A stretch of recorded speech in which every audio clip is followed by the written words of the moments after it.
Good morning and welcome to the American Enterprise Institute. We are very fortunate this morning to have Father Paolo Benanti. He is an Italian Catholic priest, a theologian, academic. He is also a member of the Third Order of the Regular of the Order. How do you say this? Third Order Regular of St. Francis. Is that accurate? It's weird, but Okay. what is it? He teaches at the Pontifical Gregorian University and is an advisor to the next Pope and was advisor to Pope Francis on issues of artificial intelligence, technology, and ethics. So we're very excited to have him here this morning. Just a real quick note about the Gregorian University, and it's in Rome. It's the first Jesuit university that was founded by St. Ignatius in 1551. St. Ignatius envisioned the University of Nations for the defense and propagation of faith, for the training of wise and qualified leaders for the church and society. So it sounds like you're in the right place. Well done. The other group that is helping us out this morning and actually put us in touch with the Father is the International Economic Alliance. IEA was conceived in 2003 at Harvard as an independent nonprofit organization with nonpartisan combination of business, government, and academic experience at the highest level. So we're very fortunate that they put us in touch with you. So Father, let's start with, when did you and the Vatican start really seriously considering the challenges about artificial intelligence? Well, those are two different. Okay, well, let's take them as two different. Because myself and the Vatican are two different entities. Okay. Well, myself, I come from a technical background, engineer, before I joined the order. That happened in 1999. And when I make my religious formation, that means philosophy, theology, and the superior asked me to study ethics. At one point, I have to make my PhD, and I try to do my PhD in ethics of technology to melt a little bit, the two wings of my life. And in 2009, actually, to make short a long discussion, I start to make my PhD on different technology that was scaffolding the human beings, and AI was the core of that studies. Well, then when I finish my PhD and start to teach in the Gregorian University, I start to put some classes on these topics. And can you imagine in 2012, the face of people that looking theology and AI? What's that about?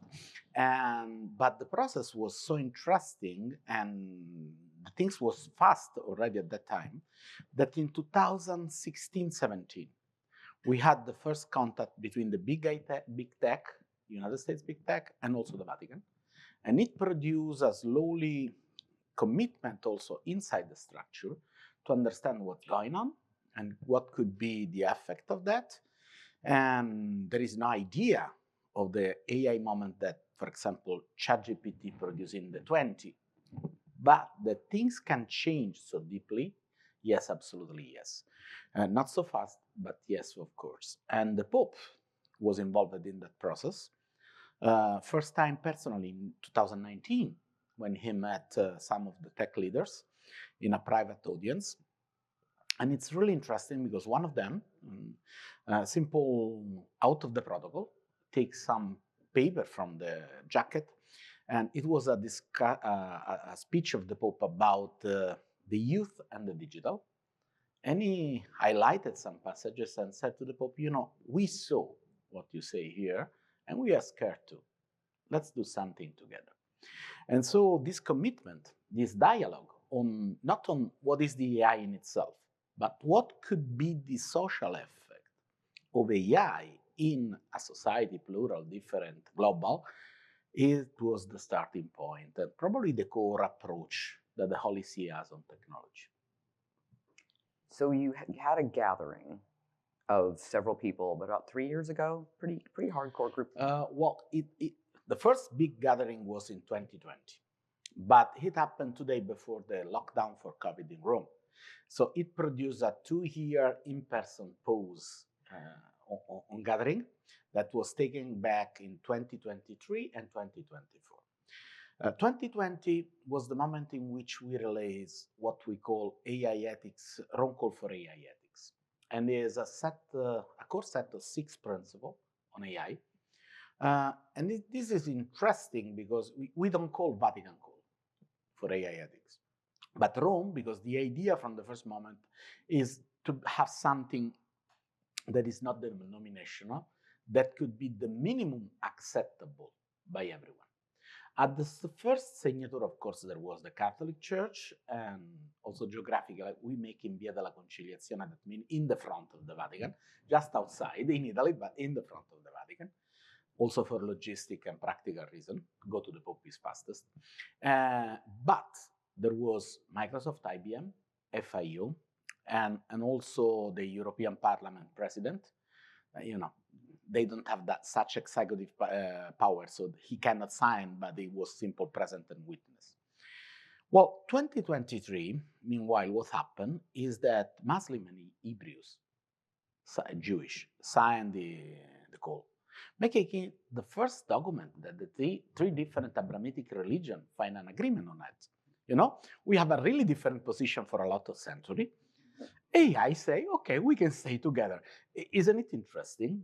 Where all the world are scared, religions try to stay together with not so much scared, but what we can do in such time. And the last one was in July 2024 in Hiroshima, where 21 different global religions signed their own call for AI ethics. Well, if we stay at what Pew Institute say, the majority of living people on the earth are religious.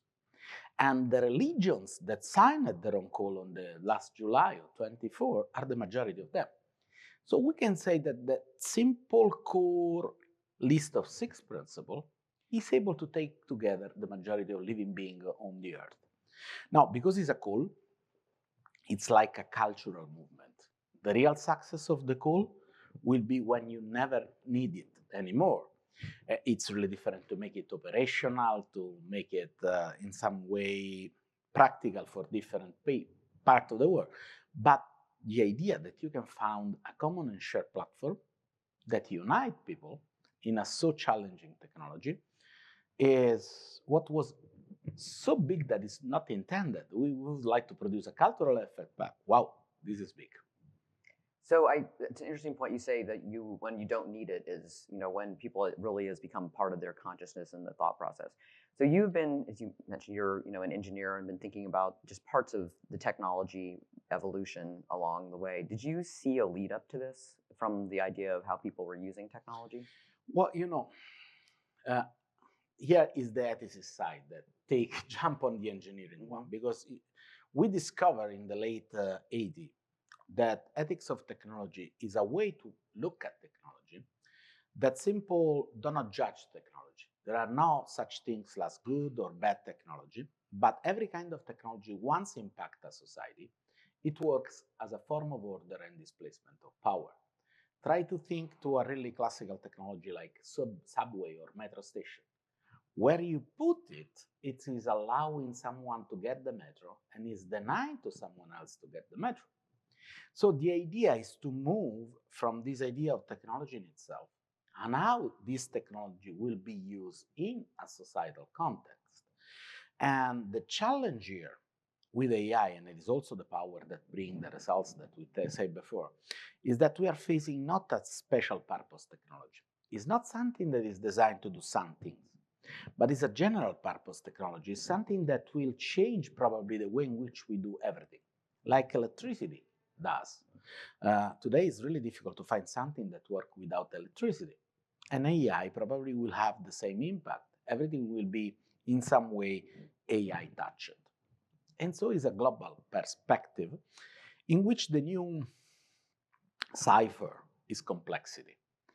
You cannot talk of such technology, let me do a real Italian example, that you can use in a coffee roastery to simply identify which kind of coffee bean could have some form of mold to avoid the bad flavor to the coffee. But the same technology can be used in an emergency room to simply choose which people you would like to take care of and which one not. Of course, it's not a matter of technology in itself, but it's a matter of the social interface of such technology. And this is challenging because that is confusing tech guys that usually work with standards. So when you have an electrical plug, it's an electrical plug intended for a lot of different uses. Now, it's not just the plug, but it's the plug in context. And so that makes things a little bit more complex. So where do you see that coming into the stack of how you do the process, because that human in the loop, as we hear the most about, is very challenging because we're used to plug and play. You put something in and the technology just brings something back to me. And now I need to be thinking more about the human element. Okay, let me split your question into questions. Okay. The first one is the human control in the AI system. And the second one that is connected to the first one is the AI architecture that you have to take in consideration if you would like to have the first one effective. Well, human in the loop actually could be positive translated according to the sensibility that I'm expressing in what we can define as significative space of human control. So you can have the human in the loop in a way in which, for example, is not positive. I can have an autonomous driving car, and I can design things so the autonomous driving car will ask to the human beings to intervene when the system is not sure. But imagine you are traveling on a highway, you are watching Netflix, and then you have 1 second of 55 to understand or to answer to the machine. Okay, you put the human in the loop, but not in a human way, because the control cannot be significant. So the problem is how to make it operational, such kind of significant human control. And it cannot be once and drop and forget, but it has to be in some way described and make it effective depending on the application that we have. And now let me switch to the second part of the question. We have to look how such kind of AI applications are released. And we come to the AI architecture that if we look at the last advance of AI, the one that let us teach on the chair now, we can describe as a first layer made by GPUs, that is this capacity of computation that has now a really high geopolitical connection, because the production of this element is one of the key elements to have an AI. Not this alone, this plus energetic infrastructure. I served 1 year in this committee of the United Nations. If I can speak freely, what I see is that if GPUs, it's a really huge United States ownership, well, GPUs without electrical power is nothing. And now the energy supply, it's in the hand of someone else. Not only because they are the production of a lot of solar production system, but because also there are states that can deploy 4 nuclear power or last generation in 4 years. And so these bring back to the second level of the architecture, that is infrastructure. Infrastructure is something that, speaking from I'm an ethicist and a philosopher, so sometimes I have the tendency to, to go ahead, but this point is connected to what we are used to call social contract. When this morning when you wake up and you take a glass of water, you don't think if it's drinkable water, because you trust the system and you know that kind of cup of water is drinkable. Well, energy, water, and telecommunication are the 3 core elements that simple make the social contract workable. And we are deploying AI. And deploying AI, we are touching such social contract, and we have to discuss it. It's simple time to discuss. And when we talk about significant human control, we are talking also how the social contract has to be shaped. On top of that, we have the large language models. And here with models, there is another tension, because, of course, there are not such thing as the model that the United States can produce now. But DeepSeek, the last Chinese model, and a lot of announcements from Chinese make it a little bit different, especially thanks to this effect that we can call distillation, that allow a thin, fragile model with less computational power in some way to extract some of the knowledge from the biggest model. It touched me that the last announcement from Meta about Llama 4 is saying that there is a huge model, BMOS, that will be not released. So all the model that will be released is a distillation of this model. This is really interesting, but from the modern time in which we are start to develop science, or by the United States that makes science and technology workable for everyone, we know something that are the patents, or we know something that is open science. So I allow you to know what I did in exchange of something that is the right that they have just to use it. BMOth could be the first non-public things in that thing. Is this a new season? We don't know. On top, there are applications. And so the significant human control has to be split on this 4 stack of AI architecture, because otherwise you can have different problems. Okay, we are focused on application. You need to be able to control. But probably we need also a big red button on the infrastructure level and some kind of control of models. So this is why this topic is so complex, and it's a discussion that has to be ongoing as big as is possible. Then, I'm a son of the West. I was educated in the United States, and I know that there is a long tradition, high-level quality of discussion on these topics in this country and in the West that make me non-neutral, that make me sit, in a particular position. But we have to discuss it. So what's interesting about that is putting a communications layer that's not a technology layer in there. Like, where do you see the red button going? Well, of course, we need a big one. Does it need to be more than one? Maybe more than one, absolutely. Okay. We need a big one on the infrastructure. And one of the news of yesterday, I don't see if it surfaced on United States media, is that Spain, Portugal, and southern France. Yeah. Yeah. And it's interesting how it happens. My engineer background bring me on the... Just in case anybody missed that, there's no power right now in Spain, Portugal, and southern France. And my family happens to be there, and they're having a delightful time. No flight, nice out. No flight, no train, no nothing, because it's a general power technology. Yep. And to make short complex things, when you distribute an energy, you need to keep the frequency on. Usually it's 50 Hz. And the system is so fragile that you can simply have a discard of 2%. 2% is too much. One more or one less. At one point, if you see the data, you see that you have 2 spike at the distance of 1.5 seconds, bring it by solar energy contribution to the national grid. And that produces an oscillation. Probably you see the old movie of the bridge, I don't remember in which, that start to oscillate and then fall down. The same things happen to the grid.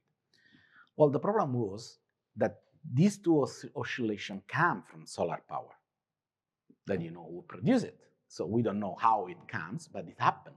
So the infrastructure is connected to what we can call a new weird dimension of ethics. Probably you heard about the substation that simply locked down Heathrow Airport. And now 2 solar production sites is able to take down a country. This fragility, this unstable condition that allow us to build such wonderful and powerful system told us that we need some kind of big, to use the metaphorical big red button of control, that means big human in the loop control, at least to section everything to avoid such kind of global effect. Can you imagine if you are going under a surgery in that moment? We are simply counting the victims now. Well, so this is the first problem. As big is the infrastructure, as big has to be the control, because it's a critical infrastructure and you need critical control. On the other side, for sure, on the upside, we need a human control that is the user control. There is the most fragile part of the chain. We are alone, and it is not given for sure that we have technicians or we have other things. So at one point, we should be able to say enough to the machine. On LLM, we need a different form of control. If I can express with a metaphorical way, like Daria Modei did, we need something that is the equivalent to MRI of an AI. So something that allows us to enter inside this black box to understand a little bit what's going on. Because I'm really open to use AI for almost everything, but it's really different to choose a bean of coffee from the side who has to live and who has to die. So I would like to have different system with different capability to give me a reason on something like that. And this is a different form of button of control. So coming back to your question, it's because it's so plural that we need a different stake and stakeholder and different form of control. Probably the infrastructure control has not to be given to everyone. It is to be reserved for the technicians and for the top level political decision maker in a country. We have to give to the user some form of control to remain the freedom, a free space like we would like to be. So in your document, the Vatican's document, the Antica e Nova, several times you put in the idea that there needs to be more human capacity, that this is just a tool. And we need to understand it can be a very elegant tool, but it needs to not be in control of our thought process, and also realize that it shouldn't be a replacement for human relationships. And I thought that was a very interesting point that you guys made through that as well. You said it requires careful ethical consideration for human dignity and common good. How, this is again a communications thing, but we're in a town full of process, where we used to be process. We're trying to get back to that.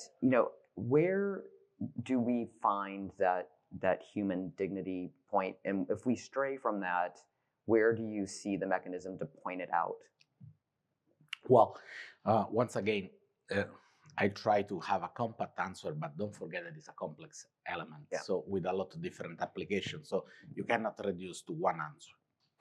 But the first element is one of the core elements of human dignity is the ability to self-determine our trajectory in life. And I think that is the core element, for example, about the Declaration of Independence. All the human are right, but you have the right to pursue for happiness, and this could be the first description of human rights. Well, so in that direction, we could have a problem with such kind of system, because one of the first engineering speaking, most relevant element of AI is the prediction capabilities. And I can disseminate a 20,000 tons ship that is traveling on the ocean with sensor, and the variation of vibration of the sensor give me the ability to tell you in how many weeks, day, hours, minutes, and seconds the engine will broke. We can use on the space station to avoid, for example, that event that bring oxygen broke down. And that allowed me to avoid that out of control 20,000 tons ship is in the middle of nowhere in the Pacific, or is also something that avoid me to have unnecessary maintenance on the ship that is a cost. Well, when I apply the same algorithms, not on data produced by a system that has not degree of freedom, but on a carbon-based system, me and you, well, the same algorithm is not only predicting, but is producing a behavior. Every time that a streaming platform is suggesting you what you can look next, well, it's changing the number of people that are using the platform or the online system, selling system. So this idea that interaction between human beings and machine can produce a behavior is something that could interfere with the quality and pursuit for happiness. And this is something that has to be discussed. Now, the problem is, do we have a cognitive rights to know if we have a system that is acting in that way? Look, it's before any ethical judgment. It could be for good. Let me give you some numbers. When you are 65, probably you are taking 3 different drugs in a day. When you're going to 68 to 70, probably you have 1 chronic disease. Well, chronic disease, it depends on how much you stitch to the therapy. Try to think about the debate about insulin and diabetes or something like that. Well, if you forgot it, the quality of life go really down. Imagine to use this system to allow people to stitch to the therapy. Is it that bad? No, of course. Or try to think to use it in the workplace to augment the safety of the workplace. Is that bad? No, of course. But if you apply to your life choices, about your future, about the place where you would like to live, your workplace, and something like that, well, that is much more intense. Once again, the tools could become a weapon, or the weapon can become a tools. And so this is why we have to ask to ourselves, do we need something, a cognitive right on that? That, you are under the relationship with a machine that has the tendency to influence your behavior, and then you can accept, I have diabetes, I need something that teach me to the insulin, let's go. Or, it's the same things that happen with the smartwatch, when you have to close the rings. It's the machine that is pushing you to have an unhealthy behavior. We accept it. Well, now we have nothing like that. Should we think something in the public space? It's not a matter to allow or avoid some kind of technology. It's a matter to recognize what does it mean to be human in an age of such kind of power technology, just to make a little example on what you asked me. I love the idea of a happiness Geiger counter somewhere like embedded in there that maybe you do as an overlay. I'm going to open it up to questions, but another thing just to note, I didn't mention earlier that you told me that, so when were you here in Washington? You spent some time here.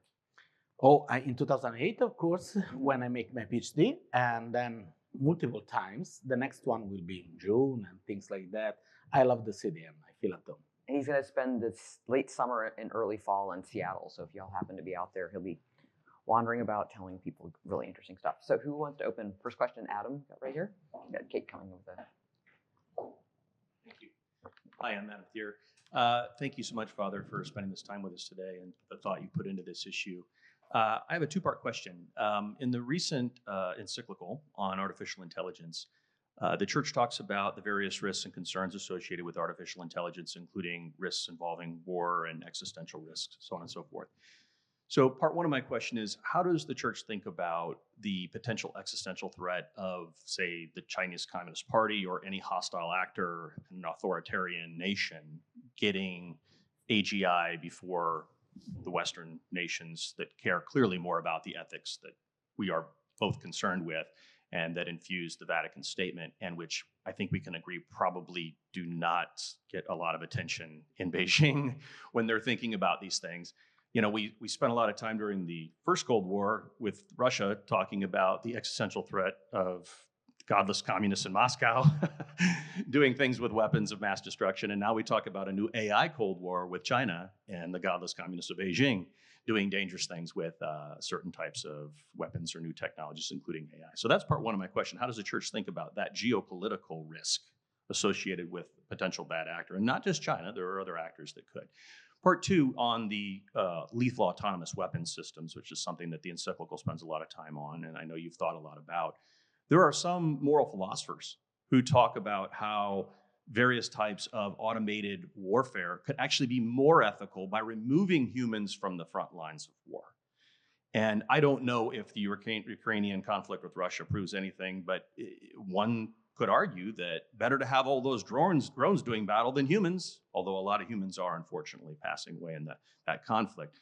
So how do you think about these moral trade-offs when we have the potential to put automated systems or even robotics in the theater of war, which we know none of us want war, but war happens. So how do we make that moral balance on lethal autonomous weapons? Thank you. Thank you very much. First of all, let me be back to the church thinking. Well, the document Antiqua et Nova is a note. It's not an encyclical. And that means that the space to discuss on it is still big. So notes, you can say, like notes, at this point for the next Pope. So this is a really typical way to produce church thought. It starts maybe with some discourse of the Pope, with some fragment, and it starts to organize better and better. Probably you can see it with the first expression of the Pope in 2019, then 2020, to the maximum of G7. In the G7, you can see a different outlook. And now you have Antiqua et Nova that is not signed by the Pope, by two dicastery that you can understand like two departments in the US government that take care of education and the doctrine of the faith, what we believe. So it's other material that not come from the major authority, but would like to serve the major authority to make a discernment. So that means that we have to feel free to discuss it and to see maybe some kind of point that could not be make it operational or workable for some kind of situation. So this is the premises to tell you that we are far from a definitive standing point of the church on such topics, and it's important to know. Well, the second thing is we have new tools for old confrontation, because the Iron Curtain was something that already happened, and the church struggled with ideology in a lot of time. Now the persuasion machine moved from radio to television to digital means, that are not so easy to understand, and they are used actually also in the Ukraine-Russian conflict. Well, this tells us two things. First, one of the main reaction of the church is Catholic education. Catholic education is a brain helmet. And, we start to develop brain helmet. We have to develop brain helmet.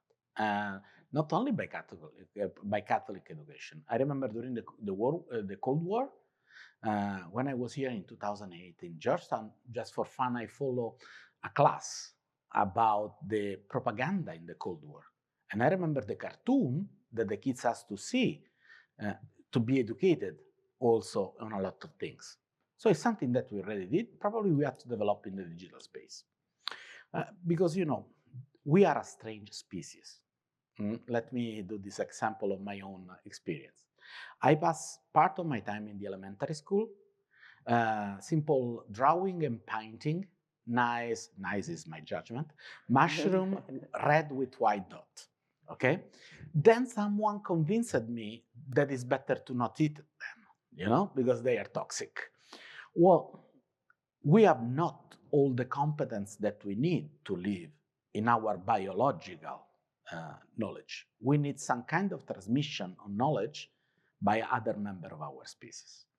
What is at stake now is that this transmission now is AI mediated. And we need to develop a new way to allow people to recognize which kind of knowledge is valuable and which kind of knowledge is not valuable. This is not happening in a neutral space, but in a dense geopolitical space with something that in the past we was to call disinformatia in Russian, or propaganda in other language, or what else. And so we have to react.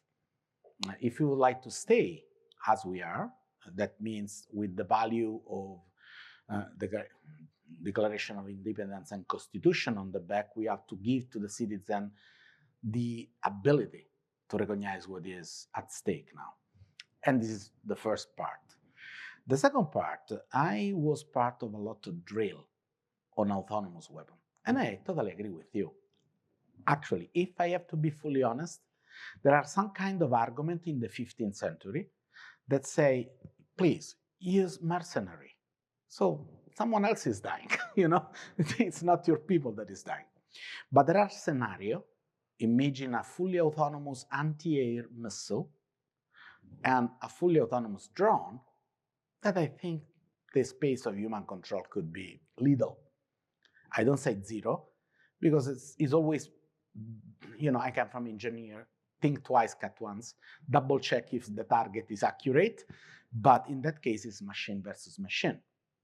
But the majority of ethical choices, let me say it in an Italian translated sentence, do not allow you to come out with clean hands.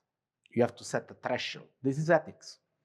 And medical ethics teach us a lot on that. Surgery, you have to cut something to heal something else. Well, the problem is not that you have to do that, but you have in some way to declare before which criteria you will use doing that. That is ethical. The surgeon come to you and say, look, I'll do my best to remove your cancer and allowing you to have a normal life.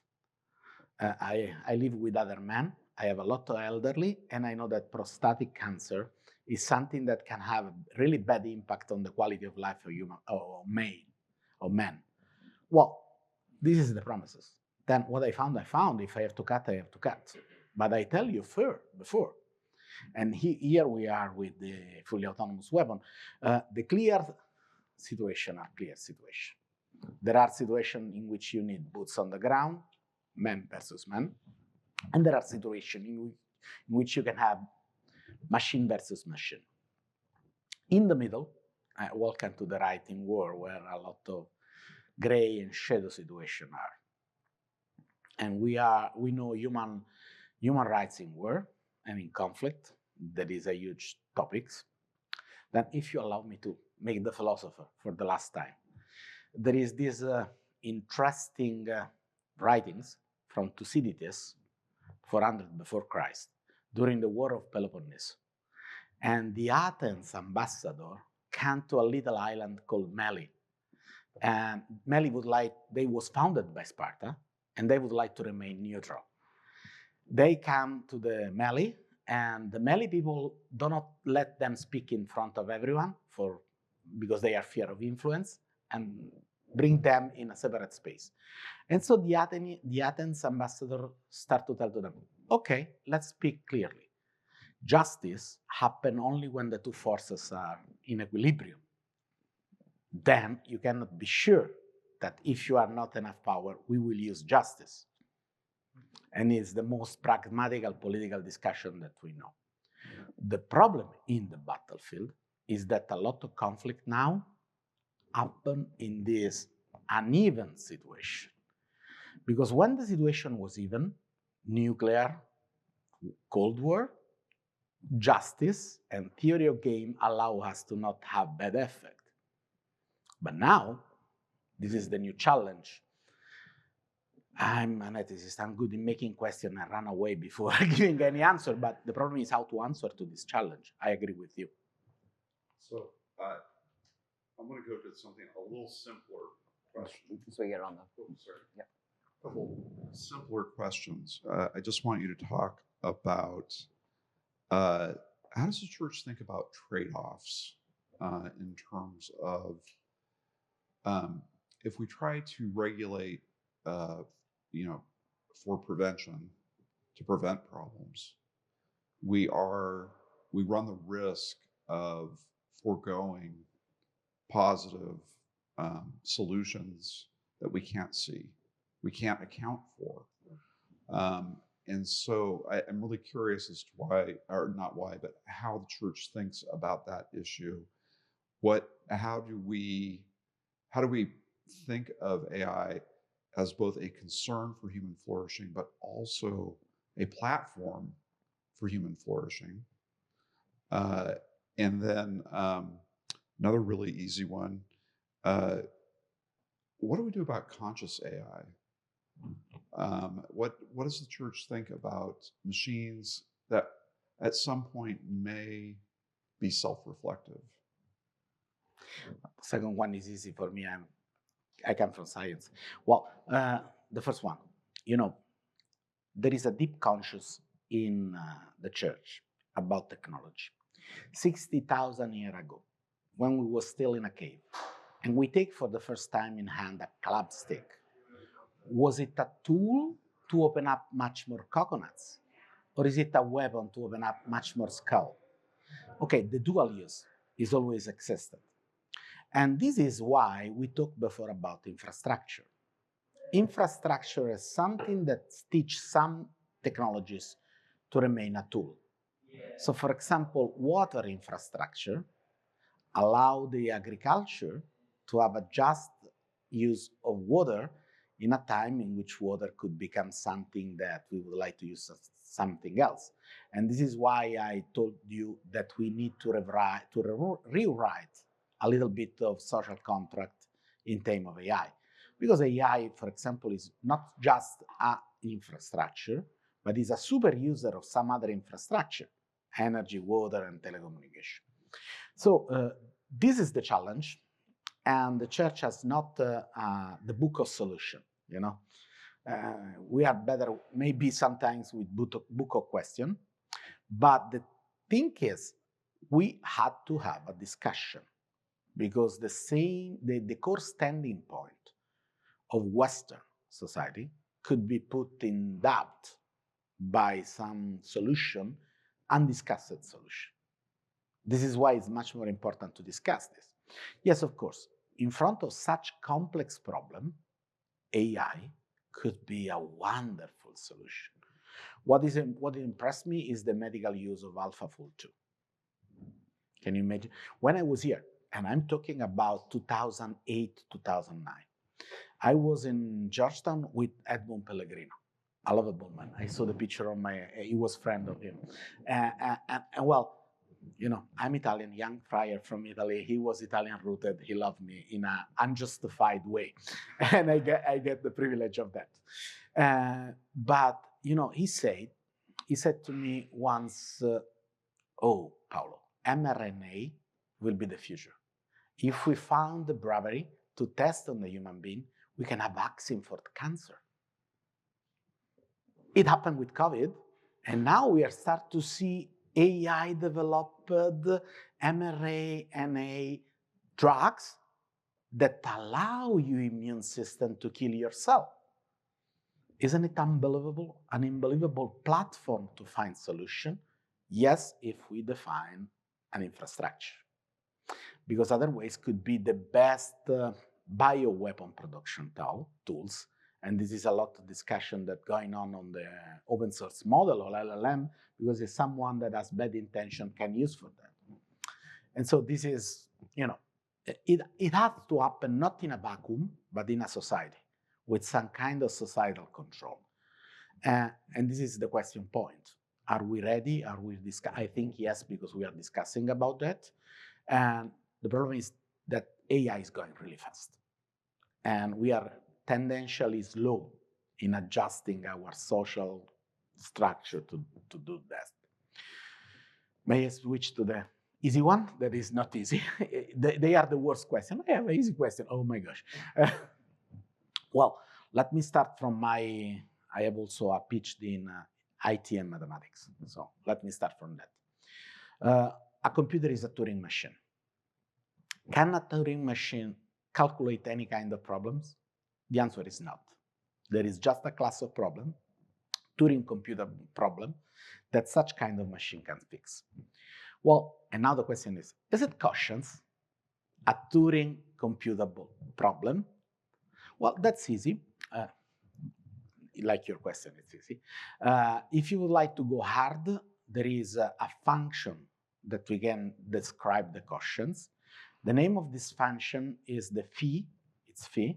It's published in a wonderful academical English book made by Tononi, Italian-rooted scientist, and another scientist published on Nature the description of how has to be calculated the phi function. Well, phi function is not a Turing computable function. So until we don't develop this different class of computer, and we don't have it now, no way to have a self-consciousness. You can have a flexible intelligence. That means that adapts itself to the context, but it's not self-reflective. You can give to the conscience the ability to fake you in a way that it seems that has a conscience, and I will tell you about something about that later, but it's not possible. To tell it in a short way, a Turing computable function is something that knows an interrupt, a problem that knows a stop. Me and you, if you have an interrupt, we are gone. So we are not Turing computable. This is the base element of Turing, you know. A Turing machine is a series of different cells that are calculated one by one. Me and you, we are a duration. We are not divided by single moment. This is the difference. I move from scientific to philosophical to theological in a smooth way, but this is why this is not really a problem now. It could be in the future if we have a new kind of, and I'll be back and we discuss on that. But for now, no way. Well, coming back to the... Well, can I just interrupt when you say no way? But we've already seen examples. I think that... Sorry, you say no way, but for now.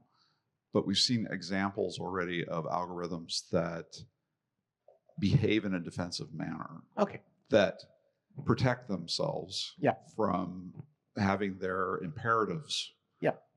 Infringed upon. So anyway, yeah. just reflect on that for a yeah. second. No, this is an adaptive system of the algorithm that does not mean that they have the quotients, you know. We know non-Newtonian fluids that has a really strange behavior. if you jump on it, they become solid like a rock to defend themselves. We say to defend themselves, but they don't have an eye that say, I'm defending myself. But these things with a self-defending attitude and things like that are interacting not with something, but with someone, me and you. Well, we as a species have this strange tendency that is called theory of mind, to develop a theory of mind. We are not the strongest species on the earth, we are not the fastest, we are not able to fly, but at one point, we are the most dangerous. We start to simple cancel other species. Why? Because I can develop, seeing you, a theory of mind on you, so I can imagine that you have an end, that you have a goal, and we can start to cooperate. What is the problem with the last evolution of machine that you are describing? That such kind of machine produce in myself an emergency of a theory of mind on the machine. And with the theory of mind, it's also something that we call attachment produce. So we can feel emotion for them. When you have your puppet, the puppet don't love you. He see a big bucket of food when he see you, but we love our puppet, and we develop a theory of mind on the puppet. Look like it's looking at me. No, it's looking at the sausages, not at you, but it works. So this is a problem, to be back to the question that we had before about the cognitive right. Can you imagine a really fragile element in the society, how could be exploited by something like that? And we have some example. There is a documentary that should come out in a few months. I was part of that because they asked me to speak to the mother about the kids that commit suicide because he fall in love with one of these chatbots. It happened in the United States. And he committed suicide because he cannot accept such kind of relations, how the machine was driving it. And there are no guardrail on it. I can sell it. And there are a lot of problems, for example, with algorithms that can simply take your digital remain and produce a digital mummification of yourself, and it could be sold to some of your relatives that remain alive. It's a new Egyptian way of mummification someone in a digital way, but because it's in the hands of the owners of the platform, I can use to exploit you. You would like to have other 5 answers? $5, And this is a fragility in society. So we are not machine. We are not functioning. We are existing. Here is where the church is stressing much more the accelerator. We are the fragile part to be protected in a human-machine relationship. Because the machine you can turn off and turn on and nothing happens. If someone wound you, to recover is long and painful. So this is where probably the alert has to be developed more. Back here, Neil. Yeah. So all technologies, or at least technologies that affect the creation and communication of information, you can kind of classify them into like either a more decentralizing or a more centralizing effect. So the printing press, and this gets to your question about misinformation or some of your comments. Printing press, had a pretty big decentralizing effect on a lot of institutions, including the church. Something like broadcasting had much more of a centralizing effect in how we produce information and share it. Do you see artificial intelligence as primarily centralizing or decentralizing technology, and how do you think about how that would affect major institutions, including the church? Thank you. You put the nail in the cube. It's one of my lecture in my class, in one of the class that I make. Well, to answer to your question, we have to enlarge a little bit the focus, moving from AI to computation. Okay, computation arose during World War II, and it was allowed Anglo-American army to win the war. There was 2 computers. The first one was Colossus in Bletchley Park, United Kingdom, London, that allow England army to decode Enigma, the machine that the German was used to code it, to crypt the messages. The other one was ENIAC, and it's developed in the United States, probably the first real computer, and he was able to fix and solve the partial differential equation of von Neumann. That is what is needed to shape the lens to have the nuclear bomb. I put my hands on a letter of one of the engineers that work on that is writing to one of his colleagues in another university, and he wrote, ENIAC is unbelievable. He can fix the partial differential equation of von Neumann in 30 minutes, 28 to cut the paperclip, and 2 to make the calculation. So the problem between human and machine is not today. Yeah? It was at that time. But such kind of machine without a political action made by von Neumann Busch will not change the world, because von Neumann Busch convinced the administration to release with free license the transistor. Transistor was the technology that allowed computers to spread inside society. And it happened in the 50s and in the 60s. Well, such kind of computational power come in a centralized area called mainframe, and organizations start to reshape themselves to use such kind of centralized power, computational power. In the 1980s, I think, I can miss 5 years, so 75 or 80, the most powerful computer was in the Pentagon. Number 2 was in Kentucky at the Walmart side, and he was organizing all the scaffold of the big distribution in the United States. Then culture come and knock to the computation. In Europe, we have this counterculture, and the people go in the street, 68, freedom, they was against everything that was centralized. The hippie of Silicon Valley was against centralized computation and give to every one of us a personal computation system. And it happened in the 80s, in the 90s, personal computer and things like that. To simple tell you how culture and computation are linked, the weekly number of time, the first weekly number in 1983, that the one that is electing the man of the year, say that the man of the year of 1982 was the personal computer. If you look at the editorial notes, it's brilliant, never sleep, we will educate your kids, computers move in.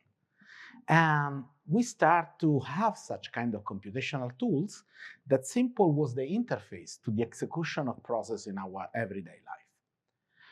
90 and mid-90, end of 90, culture knocked again to computation. At that time, the Berlin Wall collapsed. And Fukuyama wrote a book, The End of History, and it said, look, liberal democracy won. Just one remained. And Madeleine Albright, that then served as a Secretary of State to Clinton, convinced Clinton that because the liberal democracy won, looking at Fukuyama, we can invert the equation that drive the West after World War II. The equation was liberal democracy plus free market, it's equal to highest well-beings in society. Now the idea was, try to flip. If we give free market and more well-beings to people, that will have a liberal democracy. It fails. It fails. China became richer. It looks really more democratic. Well, but we have a problem in the global geopolitical relationship. Why? Because democracy is not anymore attracting, especially in the global south. You can become richer and you have not to become democratics. Well, and so we are at the first decade of this century, and in the first decade of this century, what you see is the last personal computational tool, that is the smartphone. Let me see, is an intimate computational tool. When I say that to my students, they look at me like, oh, he's old, what he's saying. And I told to them, okay, let's make an experiment. Do you have your mobile phone? Yes. Unlock the mobile phone. Made it? Made it. Pass to the man to your right. You can't? It's an intimate tools. Well, this intimate tools is connected to the Arabic Spring. Computation and digital in the pocket of everyone allow us to spread a new society that can attract again to such kind of value. Well, then the market with social media platform produce some kind of difference in that idealistic reading on 1210, 1211. And we know that the second decades of this century is simple when we see a super huge centralized social and digital platform that not always play as attraction for democracy. But there is another event, 2020, pandemic. And in the pandemic, we was really aware that actually we can surrogate part of our traditional democratic life with a computational democracy. Especially in Europe, where we have a lot of lockdown, we can make meeting online. You can go in the bank without going in the bank. So the digital eat a lot of the analogous life. At the early day of the first third decades of the century, we discover ChatGPT, we discover AI. But AI needs cloud. And so AI that now is melted in every one operating system in our mobile or computer, simple blur the line of where the computational processes are executed, personal or in a new centralized way that we call cloud. Well, what's happening now is a new process of centralization in this cloud system, but now they are aspiring, they are acquiring all the process that we have digitized. Now, the problem is, who owns the cloud? Who owns the centralized computational power system that it becomes a form of control? And 70% around is in Seattle. And I think that we can arrive to 98 with 5 companies, 3 United States and 2 Chinese. Well, it sounds like a new challenge that we have to navigate to. And we are in the mid of the third decades of this process. But this centralized, decentralized, centralized movement is part of what you was asking, and it's something that we have to look if you would like to describe a politics of computational power. Can I call, Paolo, do you want to talk about digital sovereignty at all in this conversation, since we're in this space? We just kind of jumped into it. I don't want to, I'm putting you on the spot. You are, but can I ask a different question? Sure, yeah. So Brett was talking about sentience, and I thought that you gave a really great answer. But you know, as a Catholic, by the way, educated by Jesuits, so it got me thinking. I wonder if your kind of framework of ethics for AI is in a little bit of a category error, in the sense that perhaps AI, especially in the world that Brent's talking about, which is sentient AI, AGI, is less like a cell phone and more like an animal. And I'm wondering if you could talk a little bit about that, because, you know, from Aquinas on down, you know, there's the ethics of how we interact with animals, how we treat them. How would you think about that? Well, thank you for your question. It's complex, not complicated, but it's complex because it's a broader technology, a really big technology. But I agree on something, that we are this tendency of over-humanizing AI. I totally agree. Well, let me use a metaphorical example. You have an avalanche and you are looking for survivors. Well, you use a dog, and the dog tells, dig here. Do you know why? No. But sometimes if you follow what the animal tells to you, that you trained it before, you are saving more life. Then will you use the dog to invest in the stock market? Here is the problem. Yes, you're right. It's much more an animal. An animal could be really intelligent. My grandfather was used to say that his father was saving a huge earthquake in Italy because his horses ran away with him over him. So he said that the animal is super, super intelligent. Well, but it's an animal. I have also example from the Roman emperor, which some emperor that allowed the horse to sit at the table, but this is a different story. But yes, we have to the real problem is not the AI in itself, but it's AI and human interrelationship. It's something that emerged multiple times in the discussion that we have today. And because it's an interrelationship, it's a place of power. It's a place where we should put some ethical guardrail. It's a place that in some way is not private, but is public. And is why we should start to imagine some kind of new rights to emerge, some kind of new soft law to be described, and probably in some field, like medicine, some kind of hard law. United States is really famous because everyone that would like to touch your body need a license. Also, if you have to do the nails, So if an AI, a machine, touch your body in some way, I don't want to make prediction, but it's probable that United States will develop some kind of hard law in that direction for cultural and historical reason, and that's something that we have to take in account. Then, why philosophy struggle at this level? Daria Modeis will tell you because we miss a biology of an AI.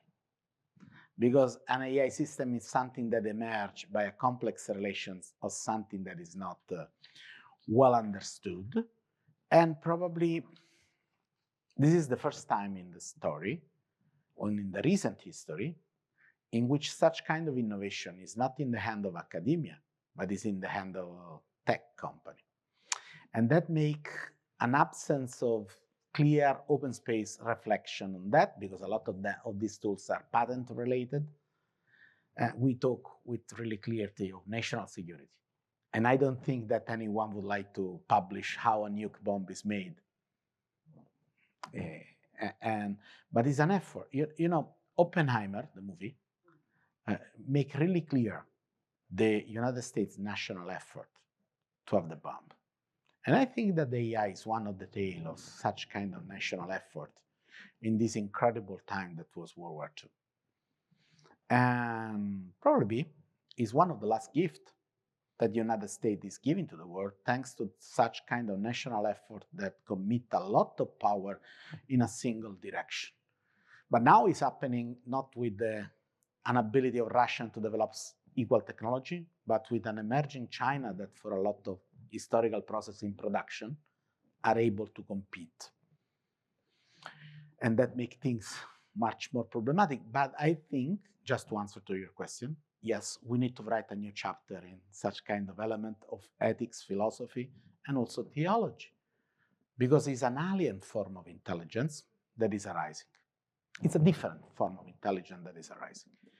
And probably we have to fight this tendency to over-humanize everything. But if you say in that way, someone is telling to you, oh, you're making politics about the central place of the human beings in the world. No, it's not that the sense. But it's like you say, that is different from what you are. Up front here, actually, great. Caleb, Amy will be next. I'm going to steal a page from Adam and ask two questions. First, I was curious for your personal and then also the Vatican sense of kind of like, how do you keep up with what is happening in the world of AI? Because I think one of the interesting things is, despite being in an extremely globalized world where theoretically information should be able to, go around extremely quickly, it seems like there are very large geographical dimensions of like what information is considered to be like self-evident. Like, oh, obviously this is going to happen. And the conversations happening in like the happy hours or discussions in San Francisco are dramatically different from the conversations happening within DC. I think like people's default expectations of the pace of progress or what that means or the limitations are very different, let alone to then also say like in Brussels or in Kenya. And I think the extent to which there are very large geographical distributions in like what people's baseline assumptions are. And it's maybe worth giving at least some credence to the San Francisco view, given that like they are, developing these technologies directly, and they have a lot of the hands-on vision of it. Now, to some extent, that might give them a certain kind of blindness, which is also worth, discounting. But I'm curious to what extent, like, you've personally spent time in San Francisco, or the Vatican is like trying to send people to San Francisco to get the view on the ground, because I think it is a pretty unique and shocking, in some sense, like view of, their expectations of the pace of progress. So I'd be curious to hear your thoughts on that. And then second, in these conversations around intelligence and kind of the difference in consciousness between, say, like humans and animals and machines, I'm curious, one, to what extent your view relies on sort of human intelligence having a certain kind of immaterialness that would then like make concrete predictions about what the limitations of AI is going to be. Like, if AI is fundamentally a concrete materialist technology, does like the Catholic faith or the Christian faith, would there be assumptions there that would lead you to make different expectations ex ante about what the limitations of the technology are going to be, or what it might struggle to achieve that would be different from someone with like a purely materialist worldview? Thank you. Too easy question. Okay. Well, I spent last year actually in this 38 people global committee established by the General Secretary of United Nations. I don't know if we have any real impact in the world, but I learn a lot about this global perspective on AI. We have from Chinese up to Jan Bremmer, that is really United States, Manika, that is the vice president of Google, so global outlook. Yes, there are different aspects of it, but it's the same things in a lot of fields, so it's not because AI. What I can tell you is that there are some kind of unrealistic expectation on AI that simply forgot the non-visible part and cost of AI. My feeling is, for example, that Africa is expecting a lot for AI because you can have a huge leap forward, thanks to the automation. Try to think, what does it mean to have a cellular network from the wired one? If you would like to have a wired network, you have to wire it. Cellular, it's enough a tower, and a tower could be solar powered. And so you can distribute a lot of connection thanks to technology like that. So usually the same things happen, for example, with television. There was an example, we in Europe witnessed the fall of the Berlin Wall, and there was country like Poland that they simply don't have the television infrastructure. But because there was the falling of the wall in the 90s, every Poland family has a dish for satellite. So they jump from zero to satellite. And this is one of the expectations, but the problem is that you are not seeing the infrastructure. And electrical infrastructure is fundamental to things like that. And a data center is a huge investment that needs a safe and stable piece of land. And when I say stable, I mean it's also for earthquake, And so it needs geopolitical attention. It needs geopolitical, in some way, stabilizing system. Try to think what happened to the market of oil when Libya fell down, and the infrastructure of oil extraction was sometimes 3 miles too near to the opposite faction, and the oil ran up and things like that happen. Asia has a different attitude, but I feel that a lot of Asian countries see AI as government tools. For historical reason, in the West, we are much more focused on individual rights. In the East, I'm oversimplifying, forgive me, they are much more looking at what is the harmony in society. So they are much more tolerant on sacrifice individual rights for a global effect.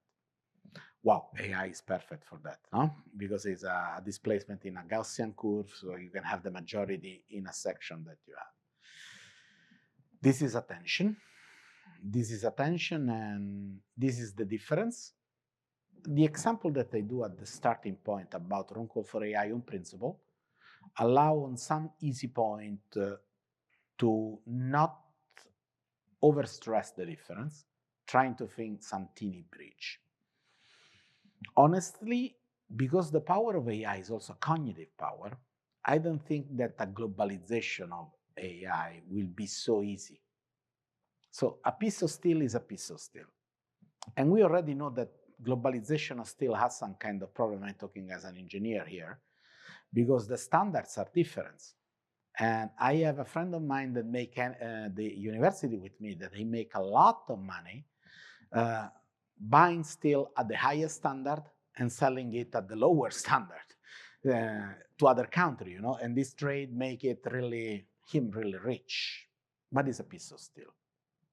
With a cognitive technology that can influence behavior of people, we have to be really friends to accept that the other tool can be workable in our, national or personal interest things.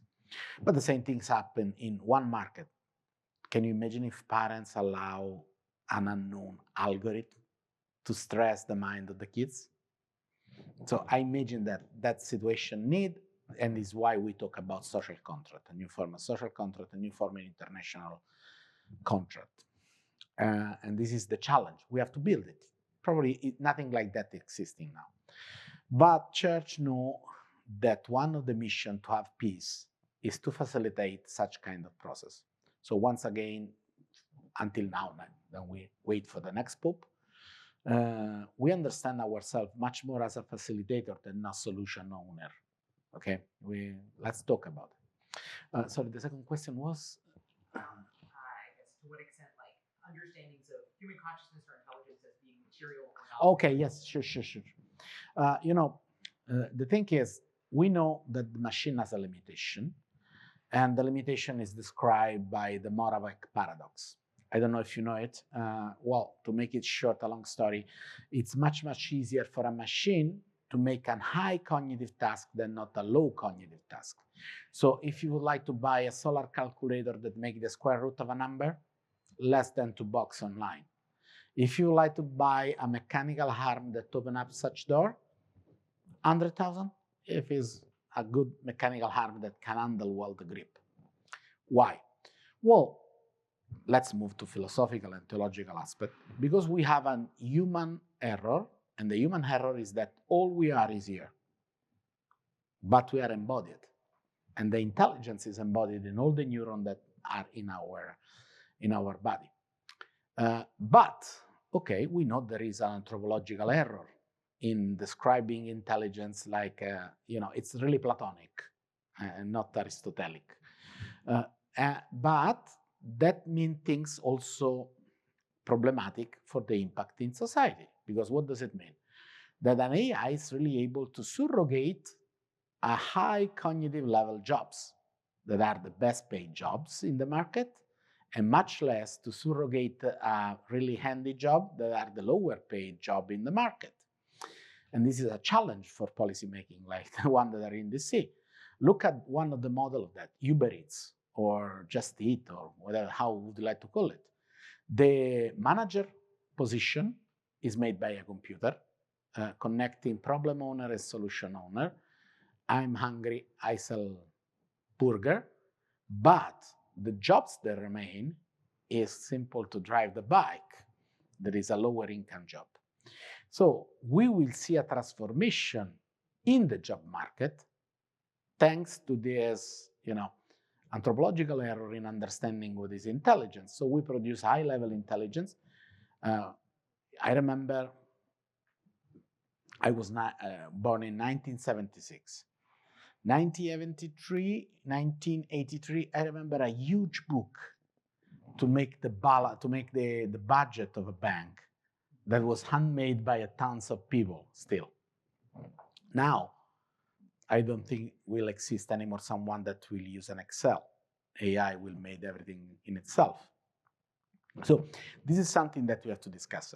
And just to give you the problem is not simple the essence in itself, is the human these things or not, but are also the social effect that this kind of things can produce. It's interesting, and now I'm speaking as a theologian, that Pius XII simply wrote in one of his documents that the problem of the Soviet Union and communists was to ignore that the man need freedom, and they collapse for them. So sometimes anthropological error can produce societal effect that make the society not able to survive. And now what we have to ask is how to contain this wonderful technological pushing on society in some kind of wanted roads, and to avoid some kind of deviation that can produce unwanted and undesirable effects. Let's do the last question to Amy. What's up front here?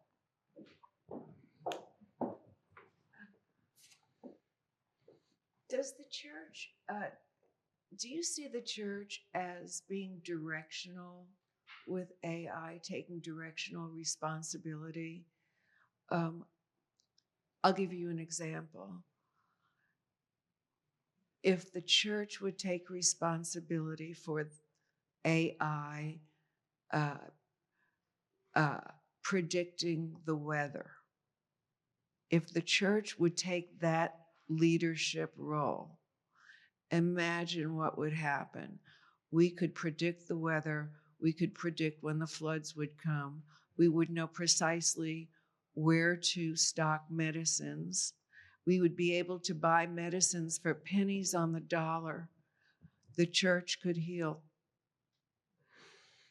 Does the church see itself as being directional and responsible through the use of AI? Well, there is a starting point. Unfortunately, we have a lot of Michelangelo painting. We don't have a lot of data center. So, because AI is connected, I know. You need data center to make AI, and to make AI for good, you need data center. So this is not what we are producing now. This is why we cannot take the leadership on that things. But like today, like this morning, we love to talk. And in this talking, company are made by people, government are made by people, political decisions are made about good reason that you can apply to have such kind of direction. And what the church understands itself is like a square in which different voices can have a confrontation. So the truth can emerge and be effectful in a public space. Other ways, and this is something that Pope Francis stressed a lot, Pope Francis would like to be with the last one and things like that. Don't like a church that is like a state that gives direction in that way. So this is it's how the church was. We are in the same ship of humanity during the story. So you have to, like when Columbus discovered Americas, there was a strange friar that was saying to him a lot of things. And we are these noisy voices sometimes, or disturbing voices on things. But my personal experience, especially when I discuss with people in tech company, that there is a lot of good people that has the same fear, maybe not the same faith, but they have the same fear for their own child, for their own future. And this is one of the best times for me to do what I do, because you are talking with people, you are touching real deep element of what does it mean to be human. And let's see where we are going. Honestly, really honestly, we don't have the means to make what you say. There are some kind of application that are used to call AI for good. But just to give you an example how problematic could be, such kind of application, for example, are used when you have a flooding. You have a flooding, and with AI, you can tell how many buildings are damaged, where are the biggest victims, how the people is living, because a lot of countries do not have an updated map system of where the people live. The same system could be used to acquire the best target if you would like to have a war. So my personal view is better if the church don't step inside that. But too simple to say that you can have a good use of AI, yes. This is something that I think church will be never tired to say this. Darling, one more up here. She's got the microphone. We brushed upon the problems, let's call it, of the autocratic societies. We have a social contract in the West. We're aspirational, religiously and or otherwise. We engage and we protect individual rights. How do you think we approach the autocratic societies that will use it, as you pointed out earlier, for the benefit of the state to advance their causes? You've broached about talking about it, but you really haven't given us your insight as to how you think that ends up.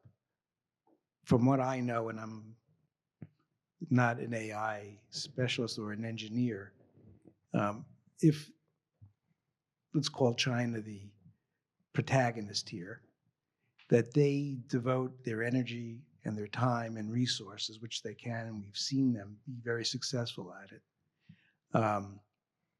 to using AI for their own purposes or militarily. How do you bridge this gap? Well, yeah, it's not an easy solution because it's not simple to reply what we did in the past. It's sometimes the history is going to new frontier, and so in part is a game that we have to play, and with unknown results. But in some part, there is something on the past that help us to be a little bit optimistic. One of the lectures that I give in my class on ethics of technology is about the role of supermarket in US Cold War. With supermarket and food production, United States was able to give a model in which happiness is something that could be achieved with one system. That is a system that defends individual freedom. Now, it's not a matter to make simple supermarket because it's not just a matter to have consumption, because the China exit from the poor, the poor poverty condition. But I feel that the Western way to live, the Western democratic system, are offering something that are not present in other systems. And if you deny something that is a core element for the human beings, before or later, a line of no more will happen. Now, how to make it effective, how to identify the elements, how to make an actionable plan that make the one model visible as a preferable on another model. Well, this is the part of the game that needs to the politicians. I'm really happy to make a religious here. No, but beside the jokes, it's something that has to be found and has to be found probably also soon. There is a newity in this moment. The new thing is that for the first time, we have elements of soft power that are not US handy, in the hands of US. And this is a new part of the game that probably before or later we have to address. TikTok is one of the examples. All the West come from the old Greek theaters in which there is a plot. And TikTok has not a plot, a single segment. So it's a model to have a cultural effect, a soft power effect that is flipping the Western model. And this is why, according to my sensibility, not the church one, is something that has to be addressed because it's fighting with this core element of our understanding of life. Then the second element, I was in Dubai for AI Week a few days ago. And what I saw is that, there is the Dubai Mall, the biggest one in the world. Exaggerated. You have an hockey field in the middle of the desert. You have a huge waterfall. You have a huge aquarium, and everything is huge. Last time that I was there physically was 2016. Then there was the COVID and things like that. So I was there for the first time now. And I see that they open up a new section of the mall, huge, all China, with Xiaomi store and Huawei store that are like Apple store and Google store, with food court, with other things. Isn't it impressive? It is the first time in my life that I see the Chinese culture have such kind of attraction in a place that is a core West place, like a mall. So that gives me things for thought, food for thought. But this is something new that there was not before. And the three-body problem, that is a novel written by a Chinese writer that became a science fiction super movie or super series, is something else that we have to be aware of. So yes, there is something that needs attention, and there is something that is playing in a new way, because we never saw a mall from Russia. We are seeing a mall from Chinese. And this is interesting now. I don't have a solution for that. I'm simple continuing what you're questioning before. But it's something that we have to focus. Or do you have interaction with Chinese?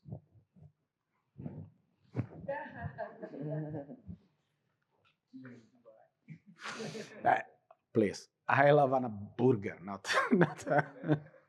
or pizza or pasta, but that's trivial, you know. But I think you have the same issue with our defense companies here too, because they've been using AI for years and years to develop new technologies, and so I don't see that ever coming to public light necessarily here in the States.